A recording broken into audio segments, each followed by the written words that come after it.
Thank you very much. A very good evening, and thank you very much for your kind invitation. İyi akşamlar. Davetiniz için teşekkürler. So that is my very first attempt, and I'm sorry if I got it wrong. Now, I'm going to be talking to you today. You have invited me to talk about the mystery of chemistry. So I'm going to tell you a little bit about how I became interested in chemistry as a child, and then how I developed my interest at school and at university, and how I became a teacher, and how my interest in the history of chemistry has developed, and also how I have used this interest in the history of chemistry to add to my teaching, to make the teaching more interesting. So obviously, as a child, I think I was most interested in fire. We have fire is around us, so whether it was a candle burning or the gas cooker, but especially fireworks. As a young child in London, where I was born, people used to see fireworks going off every year, and therefore this held a huge fascination. Sparks flying and rockets and everything and bangers. This was for me a very, very important way of getting me interested. Furthermore, I visited a museum in London in 1956, and I heard that the whole of London had burnt down in 1666. There was the Great Fire of London. So that too, that I couldn't believe that a whole town could burn down. So that was my first sort of interest. Now, my interest further developed when my parents bought me a chemistry set. So when I was 8 years old, I received this, you see, as a present. Lydia, could we have this light on? Sorry, could we have that light on and over here? Thank you. We're just having a little technical thing. That would be much better and closer. So I received a chemistry set just like this when I was 8 years old, and I started doing experiments with this. I'm going to open it. If you could take the lid. There it is inside here, you see. And it was like this, and there was a booklet in here. There was a booklet, I will show you, The Wonders of Chemistry, you see. So when I received this as a child of 8, I was hugely fascinated. I wanted to mix the colors together. I read the booklet, and that developed my interest even further. But then a big breakthrough came when I was 10 years old, and when I used to go to the market to see what people were selling, and there was a man who was selling medicine, and he told everyone that all medicines have acids, and many medicines have acids, so they could burn a hole in your stomach. So he's showing people all this, telling people about this, and he told everyone that his medicine was better than any other medicine. But he gave an example of how a medicine can cause a fire. And the example he gave was with some aspirin tablets like that. He read the label, they contain acetyl salicylic acid, and he put some of this onto some crystals, which he had like this, you see. And then he told everyone, and this man was there for many, many years. He used to sell every year. And then he said that when you have a headache or a toothache and you take some aspirins, you might take some cough syrup. And he had a bottle of cough syrup, you see. And he poured some cough syrup on, like that, you see. And then he said that if you don't like the taste, you might like to squirt some water. So he sprinkled some water on it, you see. He sprinkled some water like that. And then he told everyone to watch how this medicine mixture can actually burn a hole in your stomach. So people didn't know what he was talking about, you see. And they didn't know what to expect. But then suddenly, you see, it started steaming. And then the steam suddenly turned into smoke. And the whole thing burst into flames. Now, when people saw that, they were absolutely amazed. People were amazed, they were terrified, and they started buying his medicine. But you see, as a young child, I thought this was amazing. This was very mysterious. It was a mystery for me. How was this happening with this medicine? And by going to a book, going to a library, borrowing a book on the magic of chemistry, I managed to repeat this experiment myself. And because at the age of 10, I had already managed to repeat this experiment, this developed my interest in chemistry even further, because I started to believe in my own abilities to do chemical experiments.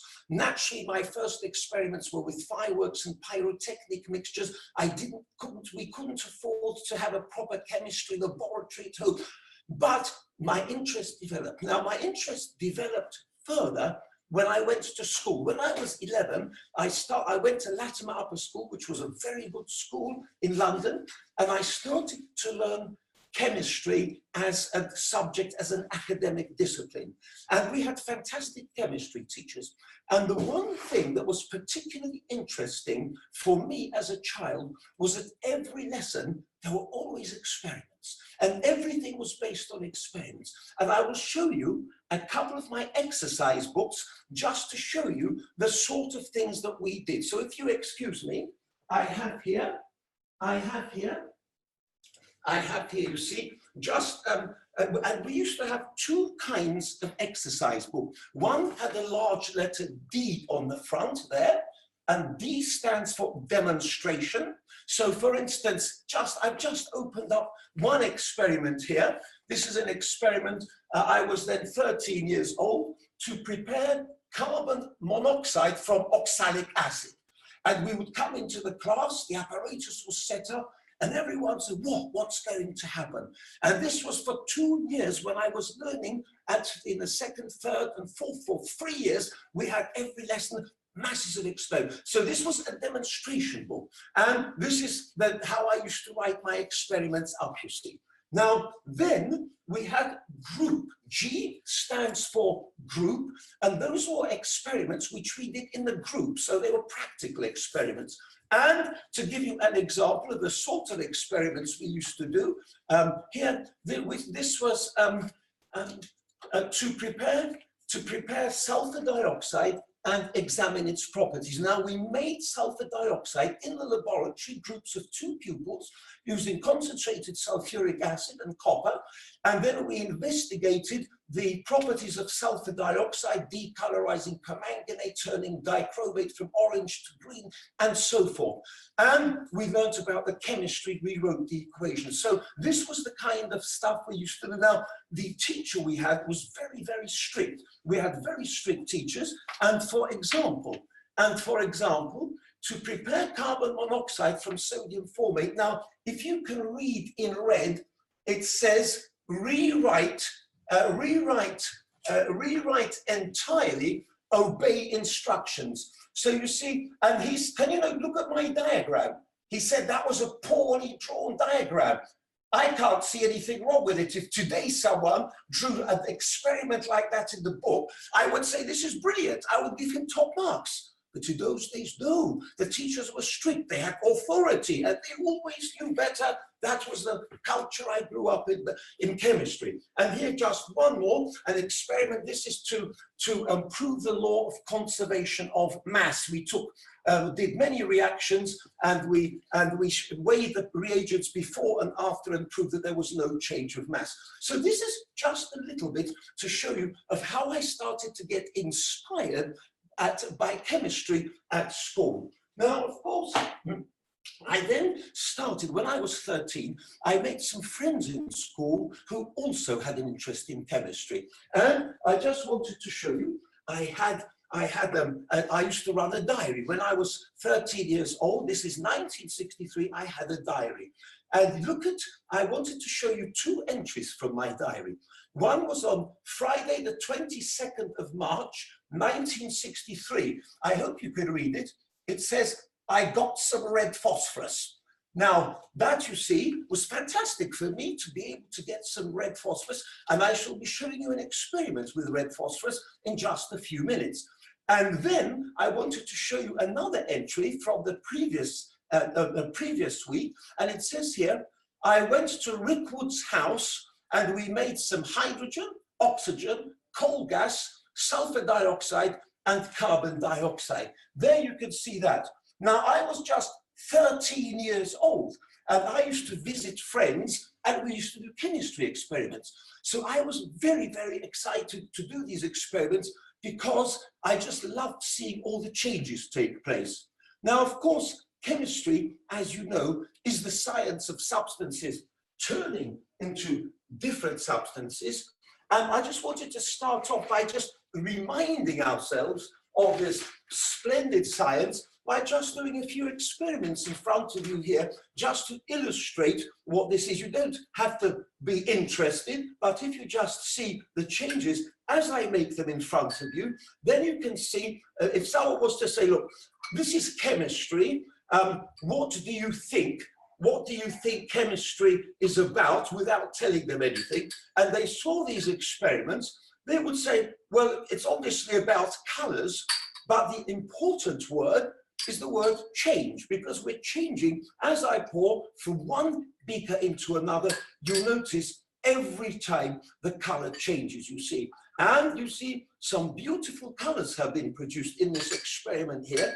And this last one is one which I invented by accident a few weeks ago. Now, this is a mystery. Today's title is The Mystery of Chemistry. So I'm not going to tell you anything about these. Apart from that, this is chemistry. And if anyone wants to ask questions, please, I'll be very happy to answer if you contact me afterwards. But I will leave this here just as a symbol of this splendid science and some of the ways in which we recognize a chemical reaction. Now, the next thing that got me interested in chemistry was the history of chemistry.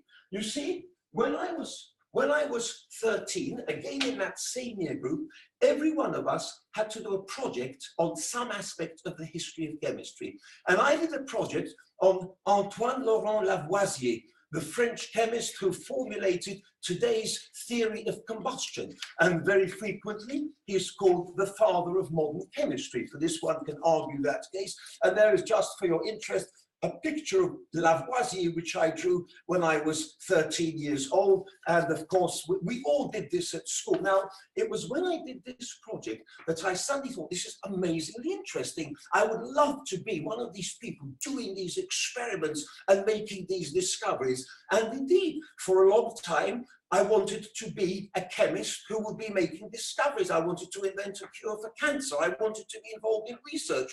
But life hasn't turned out like that. But I'm not complaining. I'm having fun showing you some interesting reactions today.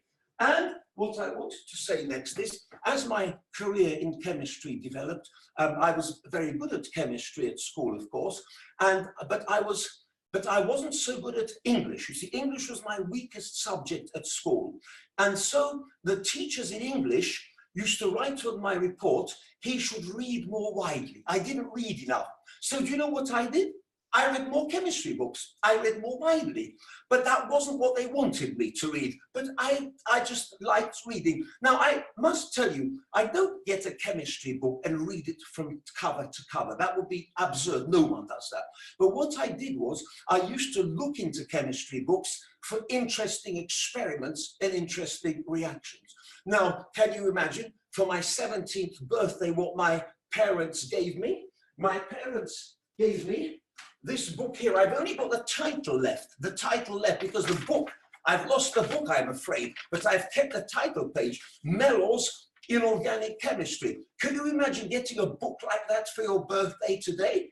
Maybe, but I got one, you see. And that continued to enable me to develop my interest in chemistry. Now, I went to study. I wanted to get into Cambridge to do natural sciences because I was interested in all sciences. I love chemistry, physics, biology, geology, astronomy. Those were all my favorite subjects, but I didn't get into Cambridge. So instead, I ended up at Imperial College doing chemical engineering. Now, that wasn't too bad either. That was interesting, but I didn't really want to become a chemical engineer. Now, after that, I did a master's degree in industrial safety. But then, after that, by a complete coincidence, I started teaching. One of my friends who had graduated from Cambridge, had started as a physics teacher in a local school. He said, can you come and teach in our school? So I thought, brilliant. I had never thought of becoming a teacher. So why don't I go and teach chemistry? So what I did, I started teaching, and my teaching started to be extremely successful. And they gave me a very difficult class to teach. But for me, I enjoy meeting young people. So I did, one of the first experiments which we did was burning elements in oxygen. But before I show you that experiment, I wanted to set up two other experiments for you, which will take half an hour. So I'm going to set them up now, and then we'll come back to them later on. So the first one I wanted to set up is again an experiment which can take up to half an hour, and it's what's known as the chemical garden. It's an experiment which is very beautiful and which really does resemble a chemical garden. To explain the chemistry is not too easy, but the effect is very beautiful, and it will be part of our mystery, our journey through mystery. And I hope some of you will recognize this. Now, I'm pouring in, I'll tell you what I'm pouring in, because that's no harm. This is cobalt chloride. So this is hydrated cobalt chloride. A few crystals of cobalt chloride go in there. Then the next thing I'm going to pour in is some iron 2 sulfate, some iron 2 sulfate crystals, and they just go to the bottom like that, you see. And then I'm going to pour in some ferric chloride, hydrated ferric chloride, FeCl3, which is hydrated. So I'm going to throw some of that in. Now, we're going to leave that there, as I said, for half an hour or so, or 20 minutes, and come back to it later. But before we do so, let's have a look already. Let's have a look already. And you can see close up already, there are some strange things going on inside there. There are things beginning to grow, so to speak, from the bottom upwards. I'll show it up, and you can see there some sort of strange growths. And it almost looks as if though it's alive. You might think that there's something living in there, but of course this is not. This is an inorganic process which is actually occurring through the physical process of osmosis. But we'll come back to this and have a look at this beautiful chemical garden later on.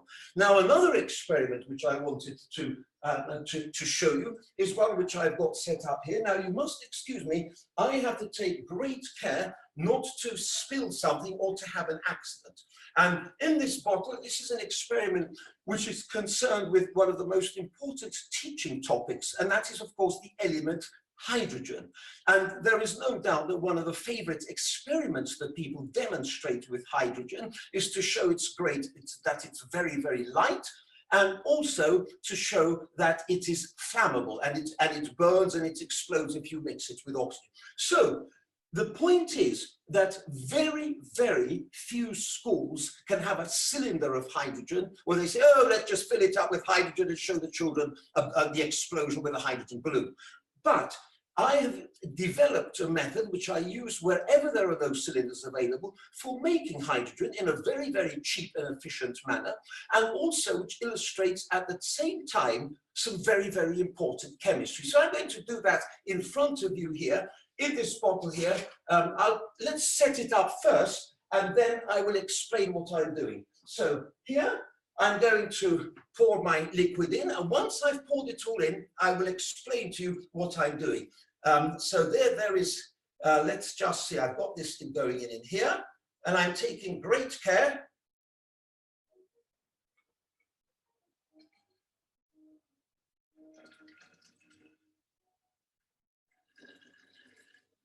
Et voila. So I have poured the liquid in, and now I'm going to put a balloon over this. So if you don't mind, I'm going to take this bottle off. I'm going to now, over this bottle, I'm going to place a balloon. So I have to do it very carefully to make sure it doesn't burst when I put it over. I want to stretch it over like this. So there it is. And I'm just going to see whether the balloon starts to fill. And now you can see the balloon is beginning to inflate with hydrogen. Now, I'm not going to pretend it's a mystery, but everyone knows, of course, what I've got in here is an acid, and it's sulfuric acid, and it's quite a strong concentration of sulfuric acid. It's 20% sulfuric acid. And furthermore, I have granulated zinc in there with a little bit of copper sulfate as a catalyst. However, this reaction is strongly exothermic. It generates a huge amount of heat. So I have to be very careful to make sure that it doesn't boil over. Now, it's possible that this balloon is leaking. Let me just see. Yeah, it's actually, Lydia, could we have another balloon? This experiment, I sometimes have to, I'm ready with other balloons. It's not an easy one to do. Yeah, that's okay. I'll just make sure. Sometimes we have a few attempts, and my wife is kindly helping me today, and we'll have another go and see if we can get another balloon over. As I said, there's plenty of time. We should get one that works. Sometimes I have to try 2 or 3 times. I'm listening to see whether it's leaking. I can't hear a leak, so fingers crossed this one will continue to grow. So I've set up these 2 experiments now, and the one is the chemical garden and the other is the balloon filling with hydrogen. Let's turn it around. There we are, so you can see it. I may move it back. So now let's return to my red phosphorus I was telling you about. I bought some when I was a child, and here I have some red phosphorus to show you in this container. So there is some, this isn't the one obviously that I bought in 1963, but this is it. And one of the experiments which we do in all schools is to show how phosphorus burns. And we say that it makes phosphorus oxide, phosphorus pentoxide, and we demonstrate its combustion in oxygen as well, because oxygen, of course, makes things burn much more brightly. So what I'm going to do, I'm going to burn some phosphorus in oxygen, show you the extraordinary effect this has, the beautiful bright yellow light which it produces, and then explain to you how we can use this for teaching, as a good teaching material, as a good teaching experiment. While this is going on, so this is zinc and sulfuric acid reacting to make hydrogen. The balloon is growing, and in 20 minutes it will be ready. I'm going to move this to one side. So Lydia's going to put that to one side. Thank you very much. In the meantime, we'll have a very quick look at the garden, because there are some very beautiful growths at the bottom of our chemical garden, which I hope you could see. I'm going to try and hold it up. I hope you could see that. They're beginning to come up. You see some light green growths and brown and dark blue. So we'll come back to that later on as well. Thank you very much. So now let's turn to our experiment with burning elements in oxygen. Now, I have to tell you, this was the first experiment I did when I was teaching at Cardinal Manning School in 1972.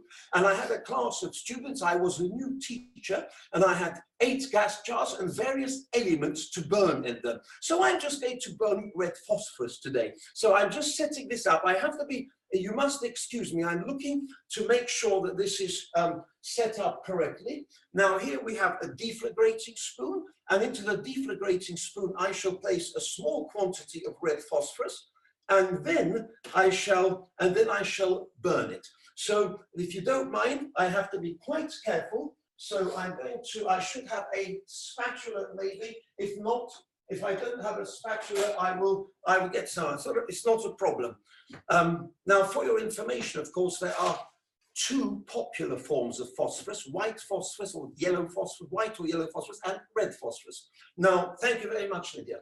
Lydia's at hand. You see, she's got everything well prepared here. I am now going to place a small quantity of red phosphorus into my, and we can have the lights off for this. This will be, that'll be fantastic. Let me just have a small quantity. I want to have a small quantity, but enough for everyone to see burning. It would be terrible, not right. Let's put that much in. So there is a small quantity of phosphorus going here, and I'm going to put it just above here so that it doesn't spill over, and I'm going to set this on fire. So if you don't mind, there we are.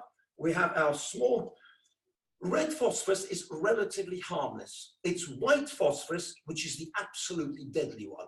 If I can give that away, thank you very much indeed. So what I'm going to do is this. I'm going to hold this in my candle flame. I'm putting my candle up here. I'm going to set the phosphorus on fire. And once the phosphorus is burning, I shall then plunge it into here. Once the phosphorus has subsided, or the reaction has gone to completion, I'm going to plunge the burning phosphorus into this beaker of water to extinguish the flame. So I'm just putting that there, and then I'm going to set the phosphorus on fire. Now you'll see it burning with a characteristic yellow flame. It takes just a few seconds, and there it is. So that's phosphorus burning in air. But when we now plunge it into oxygen, look at the remarkable, beautiful, fantastic white light, bright yellow light it's making, you see. And that, of course, is generating a white smoke, which is phosphorus pentoxide. And I will now I'm going to take out the phosphorus and put it into my beaker there in order to quench the flame. So if you just watch carefully, there it is, it's still burning, and I now place it in here and the flame will go out. We have extinguished the flame with a little spark up in the air. Thank you. Could you please take that away, Lydia? Thank you very much. So we've burnt our phosphorus. Now you see, what we teach the children, of course, is that when the elements burn in oxygen, they burn much more brightly, but furthermore, they combine with the oxygen to make an oxide. And in this case, we've made phosphorus pentoxide. For the children, you could call it phosphorus oxide because they may not be ready to know the formula. But the next thing we tell them, of course, is that phosphorus oxide can dissolve in water. And not only so, but when it dissolves in water, it makes an acidic solution. So if I now take a beaker, which I have here, and in this beaker, I have universal indicator with water, which makes it go green, and I now pour it into here, then you notice immediately the color changes to red, you see. Now, one cannot deny this is wonderful fun. See, these are fantastic experiments. The burning, the color changes everything. And at this stage, you see, one says to the children who are probably quite sort of thinking this is all quite dangerous and horrifying. It is. But you say to them, did you know, dear children, that you drink this? What's in here? You drink it. And everyone says, what? How is that possible? I said, yes, you do. Because you see, when you dissolve phosphorus oxide in water, it makes phosphoric acid. And then you say to the children, where do you drink phosphoric acid? Of course, depends on the age group, But by the time the children are 13 or 14 years old, they may know that phosphoric acid is in Coca-Cola or Pepsi-Cola. It's in drinks which are very, very popular throughout the world. So then we go on to explain. We say, of course, phosphoric acid, why is it good for us? Why is phosphorus? Then you say, well, because our bones and our teeth have a substantial amount of calcium phosphate. So we can then relate to the phosphorus that the experiment that we started with the burning, we can relate to everyday life, you see. And this phosphoric acid, you can then see the formula is H3PO4. It's a tribasic acid. And then you can talk about acid salts and furthermore, etc. But I wanted just to tell you a little bit about the history. You see, because when I was at school, as I said, I became very interested in the history of chemistry. And one of the things that I was very disappointed with when I started teaching is that there was less and less history of chemistry in the subject. It was just a utilitarian thing. People just used chemistry well because everyone knows that we need it, so people... But I thought to myself, well, actually, the reason why we have these wonderful inventions is because we have had throughout history, we've had fantastic people who have given rise to all these inventions. They haven't happened by themselves.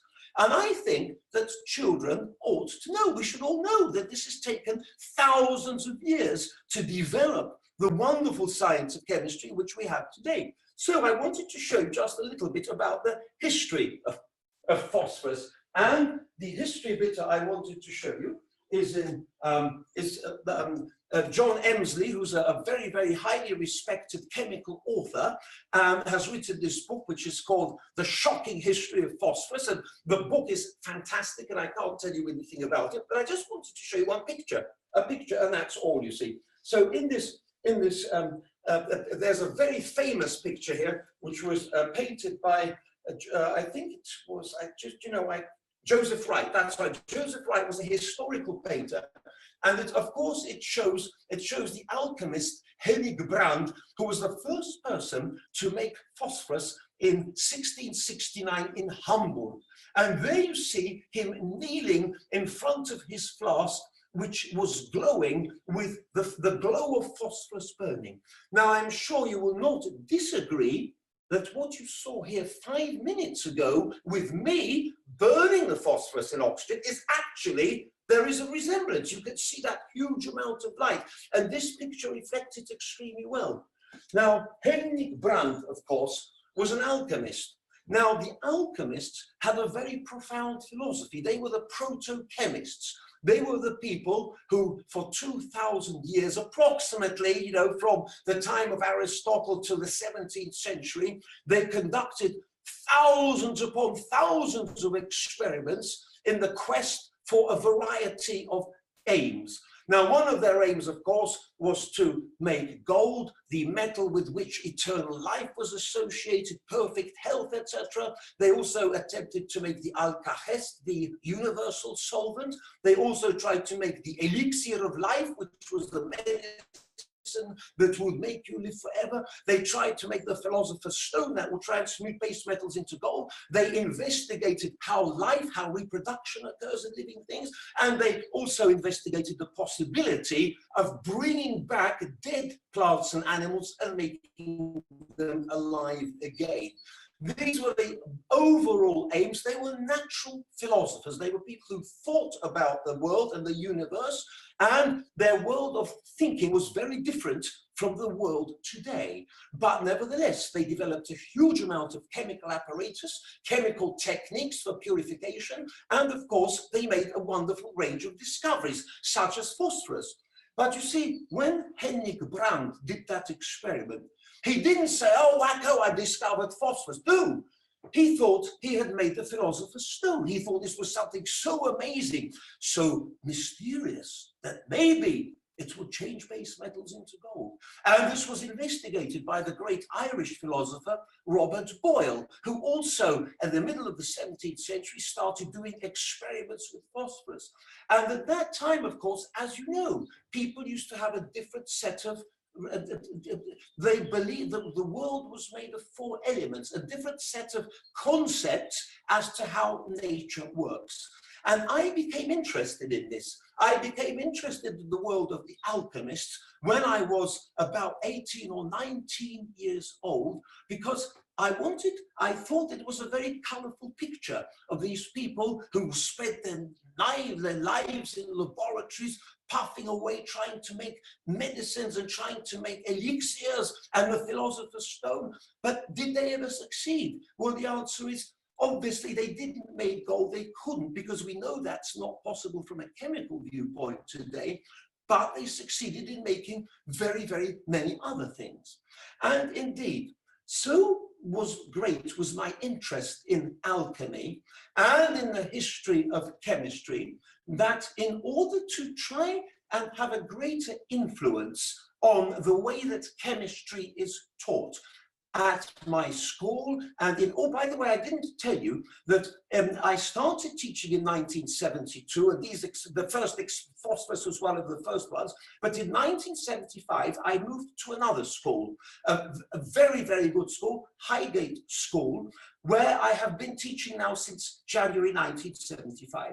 Now, at Highgate School, I became a member of 4 chemistry teachers, and all of us loved chemistry. We all used to meet every Friday after school. All 4 chemistry teachers, that's Mike Morrell, Peter Knowles, Humphrey Barnacle, and me, Andrew Szydlo, used to meet after school to do experiments with children. And we had a chemistry club.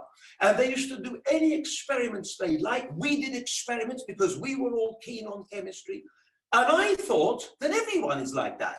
And not only that, they're all teachers everywhere. But since I've discovered it's not the case. You don't realize it was a very special environment that we lived in.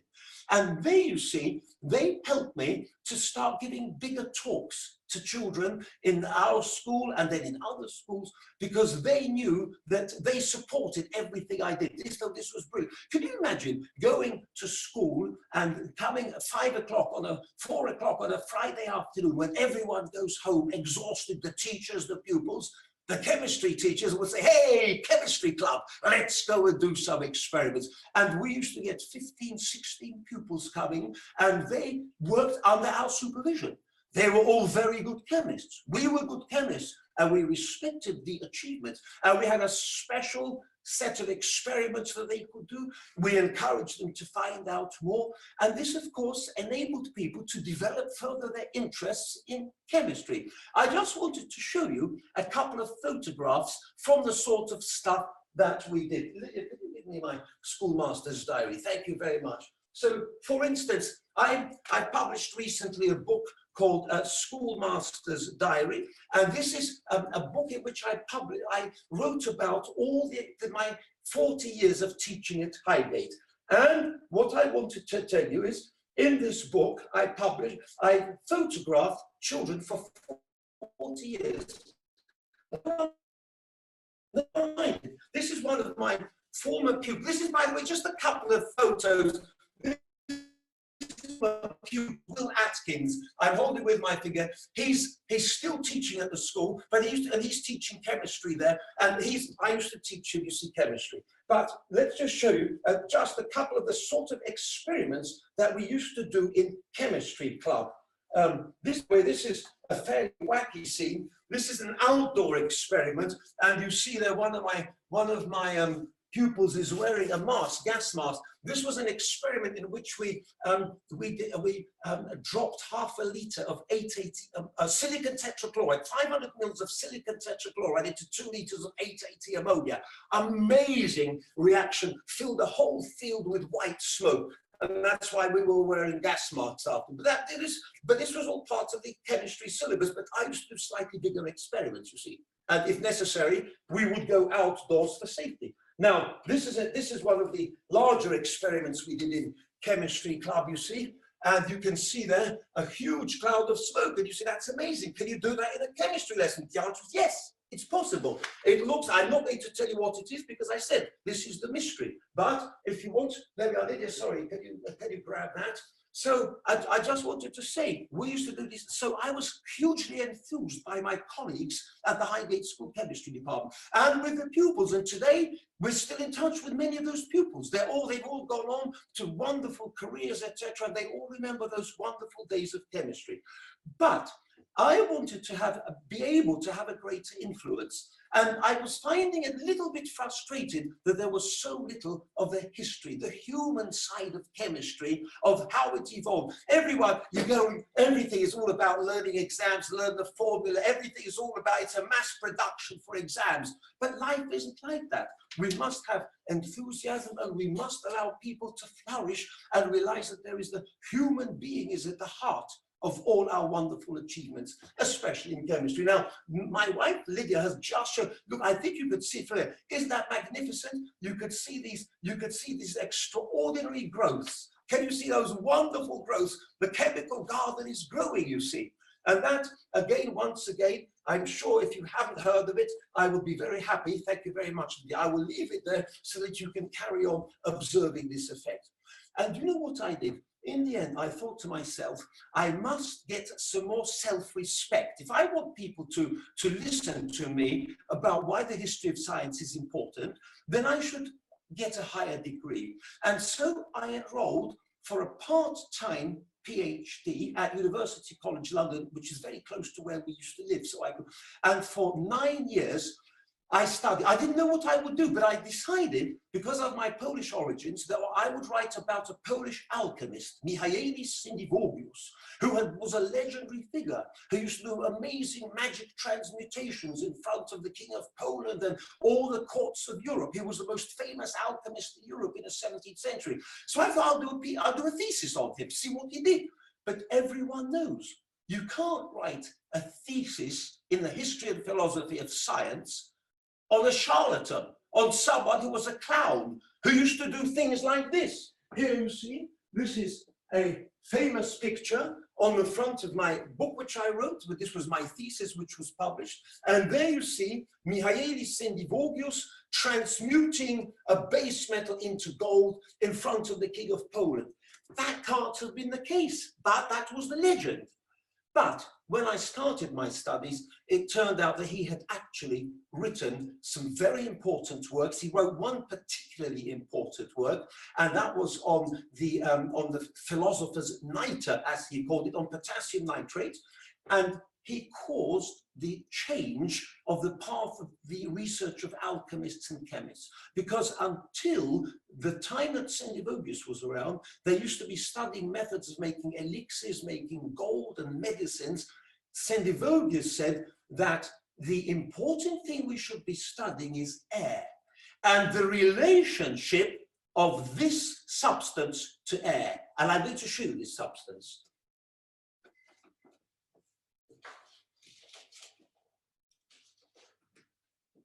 Here you see, I have some crystals. I have some crystals, and they're another crystal. Now, this substance, which I hope you recognize, the monoclinic crystals, this is nothing other than potassium nitrate.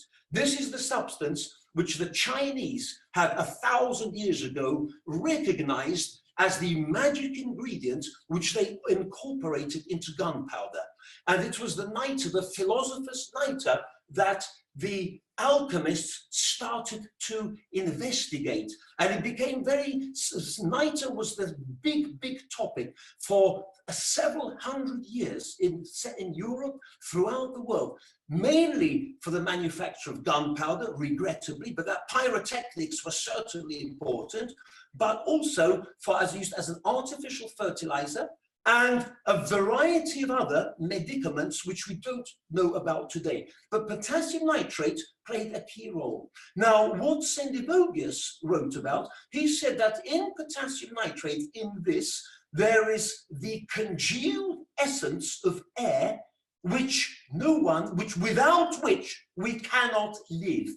And his book, which he published in 1604, was read for 200 years by Isaac Newton, by Lavoisier, by all the natural philosophers. It was published in 7 languages, in 56 editions, and it was the most important alchemical work ever written. It was not easy to understand.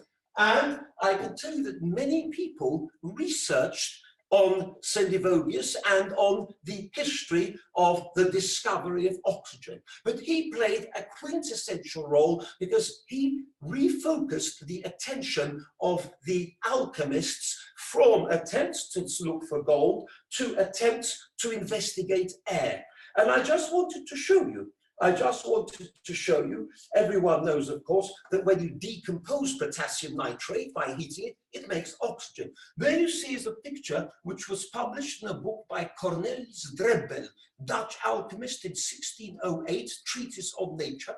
And he wrote that when thunderstorms occur, I can't remember the detail, but the point is he related nitre, potassium nitrate, to the essential ingredient in air, and he said that when it's heated, it gives off something very special. Now, this flask here, which is shown, is not exactly clear what is going on, but it could have represented the decomposition of potassium nitrate to give off oxygen. We don't know, he didn't label it, but the interest was clearly there in heating something. Now, rather than talk about Sendivogius, I just wanted to say very briefly about one of the people who seemed to have been very influenced by Sendivogius, but never mentioned his name.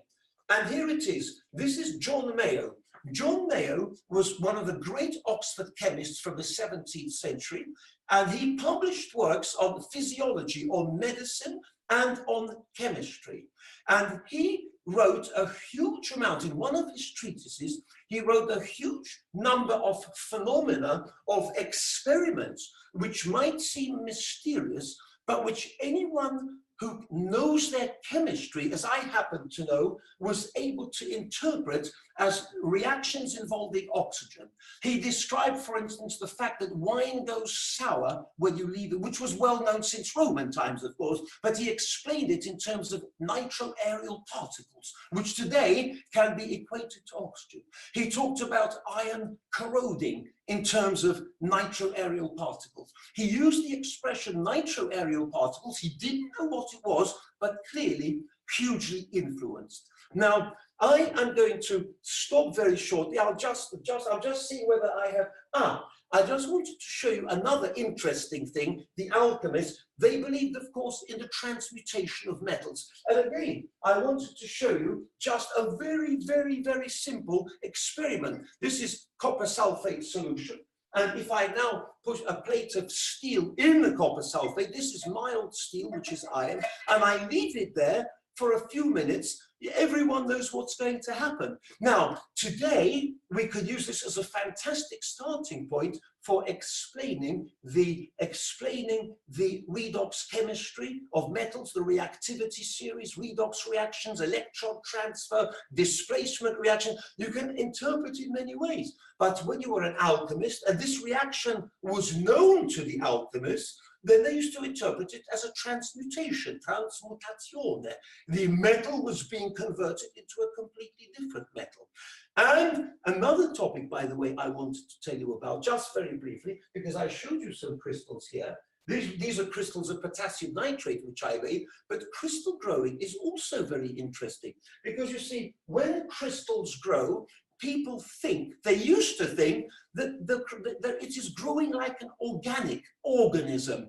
And remember, in the days of the alchemists, there were three living things, there were three living beings in the universe. There were plants, animals, and minerals. Minerals were considered to be alive.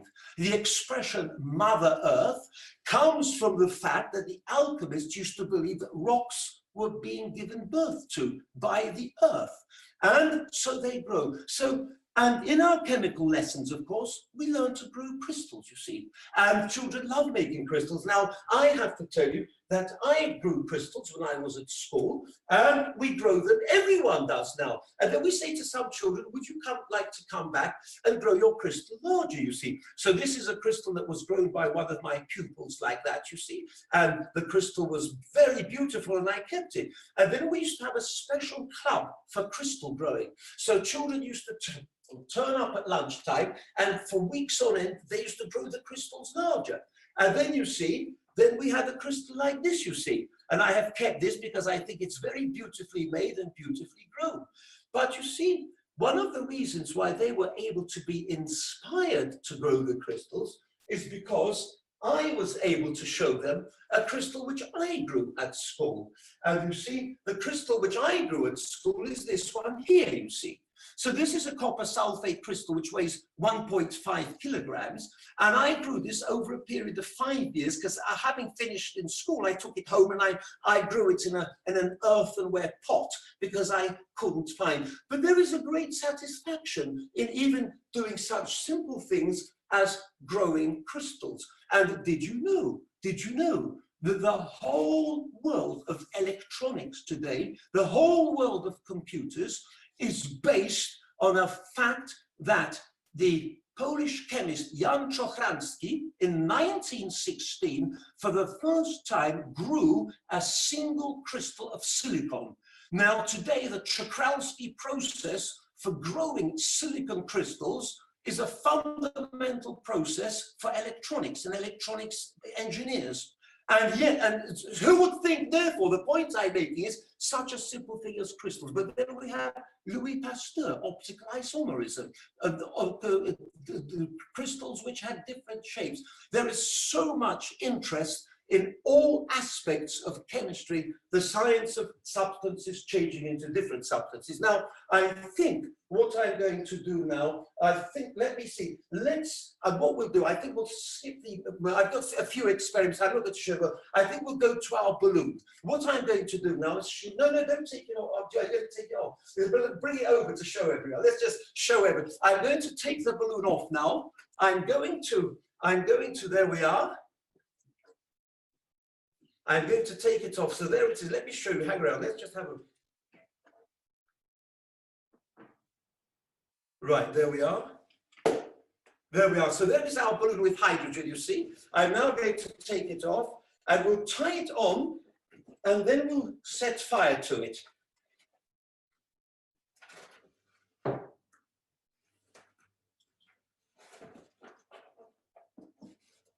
Right, so tie a small knot in it like this, you see.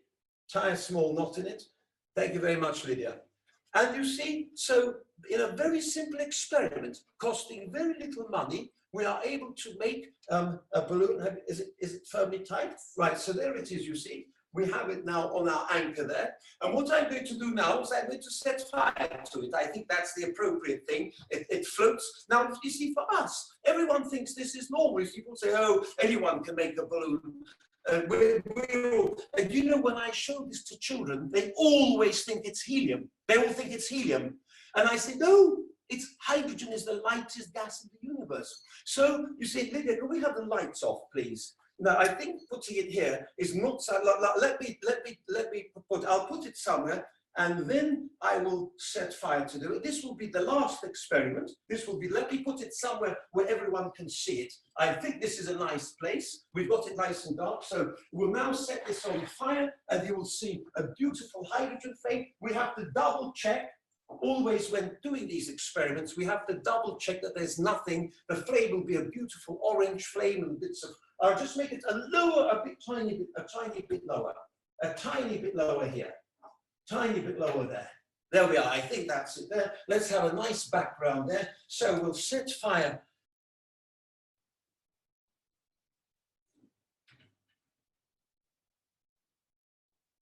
So there we are, you see. This is hydrogen made in the kitchen, and we're watching it burn in air. The oxygen will make it combine with water. So the way to combine with oxygen, and there it is. So there it is. Thank you very much for your kind attention. Irginis icin teszek kurlasz. Thank you very much for your attention. Thank you. We thank for this presentations. I think it was really amazing. We will be standing up and clapping right now. Thank you very much. Online event. Dr. Szydlo, thank you so much for your speech. It was my great pleasure. It was really informative and fun to listen. We have a few questions. It will be my honor to answer, yes. First, I would like to ask my own question. As a chemistry student, I recently found out that early chemists had to make their own glassware. Yes. And glass blowing was considered to be an essential skill for chemistry. Absolutely. What were other challenges that early chemists and alchemists had to take in order to get the experiments done? Well, I think you've hit the nail on the head. I think the glass blowing, which was developed by the Venetian school in Italy in the 11th, 10th, 11th, 12th centuries, that was the biggest breakthrough because it enabled a huge new range of experiments. The other big thing was furnaces and getting temperatures high enough for metal smelting, temperatures high enough to bring about a whole range of reactions. For instance, Lavoisier's great discoveries with mercuric oxide, the reversible oxidation and then decomposition of mercuric oxide was made in a furnace which had to be burnt for 3 weeks or several weeks. So I think furnaces was one of the most important, another very, very important idea. But I think also ceramic ware as well. But I think glassware definitely, I think was the one that enabled the greatest steps to be made. Well, thank you for the answer. I have a few questions. What was the origin of the enthusiasm of conducting chemical experiments? You said in the video called The Magic of Chemistry by the Royal Institution, Yes. Your favorite topic is fire. What is about fire that fascinates you the most? I think there are several aspects. Well, I think fire causes the greatest change. So if I have my candle, which is no longer burning, the candle, it starts off as white wax, and then it just disappears into nothing. And I think when you sit and you watch a fire burning and with wood, and you see it all disappear, and I think the fact that it is moving all the time, I think in the history of the human race, there can be no doubt that fire is the most important and significant reaction that has generated interest. Fire, if man is the master of fire, then it has infinite goodness. If fire is the master of man, it has infinite destruction. But I think I think it's just wonderful watching fires. We all enjoy watching a flame burn. Well, not all, but I do. So I think it's the magic of such a great change happening between the fuel and the product. And what is interesting is it took so many thousands of years for us to understand. And it wasn't until Lavoisier's theory of combustion that the whole world has been able to move forward. That was the beginning of the Industrial Revolution, because we were able to burn fuels efficiently. Thank you. There's another question. They're asking, what was your greatest experiment you've done so far? Do you know what? It's a pity, because I would like to say that I have made a discovery, but regrettably I have made no discoveries. So the greatest experiment is purely to show people as a teaching experiment, you see. So I think the one I showed you, that large mushroom cloud, that is definitely one which it's great in the physical sense, and it's a slightly surprising experiment in terms of chemistry. But because we're having a mysterious talk, then I won't tell you. But you're welcome if you write to me, I'll tell you everything. But you know what? I don't think I could say I have one which stands out. I think it's physically, I have done some very, very big experiments in fields, as I said, but let me give you this little one here. You see that this is an experiment which I discovered by coincidence just a few weeks ago, and it's I will tell you what it is, because no one will have heard of it. I was washing up some beakers after the reaction, and I noticed this red color, this bright red color appeared as a very dilute solution. It's in fact copper-2 ferrocyanide. Now, I looked that up in the book. No one's written very much about copper-2 ferrocyanide, but it forms an impermeable, a semi-permeable membrane, and it has been used for osmosis. So you will not find virtually nothing about this on the internet, but I could say maybe that was a discovery in the sense that it's not a commonly known experiment, but I have shown this on purpose to you today as just something which is different, and which I could say, which I think for me is great, because I know that I've done something that no one else has. But I think from the point of view of a scientist, doing something that no one else has done must give a great sense of satisfaction. Well, this one has, but again, it doesn't achieve much other than being a bit of fun. Thank you. Let me ask the last question, and then we can finish the webinar. Thank you very much. It's a bit long question. Chemistry being one of the oldest sciences, it dealt with interesting and mysterious things in the past, like you said, but it seems like today chemistry doesn't have a big and mysterious questions like physics do. What is your opinion on this statement? How can a chemist contribute in the understanding those mysteries? That's a supremely good question. That's a supremely good question. And I have been asking myself, do you know what? I think that as scientists, I don't think it's our job to sell the subject to say it's interesting. I think it's slightly related to the times we live in. What is true? It is true that I myself, see, I did physics, I did a lot of physics. I'm amazed at how much cosmology there is today and astronomy in the physics syllabus, which I personally, it's not relevant to me, because it doesn't, for me, whether there are black holes or what's out there, that's not going to affect me, whereas the chemicals do affect me. So that's my opinion. But I think it's fantastic that people are showing interest in different types of science. I think asking questions and showing an interest in the natural world, I think is fantastic. And for me, it's not a topic of concern that people are not interested in chemistry. What I do think is a very, very important topic at the moment, and in which chemistry does play a huge role, and that is, of course, the environment. We have huge environmental problems at the moment. There being the sensible use of energy resources, and this is a very, very big topic, I think, for the future, and I think chemists will play. But you see, with every invention, there are two sides to the medal, because every invention that a scientist makes can be used for the benefit of mankind, but it can also be used for the destruction of mankind and for bad. And that depends on the people who have the science at their disposal. And you see, the scientist will always be interested in the natural world and discovering it. That's part of human nature. How that is exploited, that then we can influence, but history has shown that it's not something that the scientists can control. I say brilliant that people are interested in any science at all. I think the current coronavirus epidemic has had a huge impact on people's perception of what science can achieve.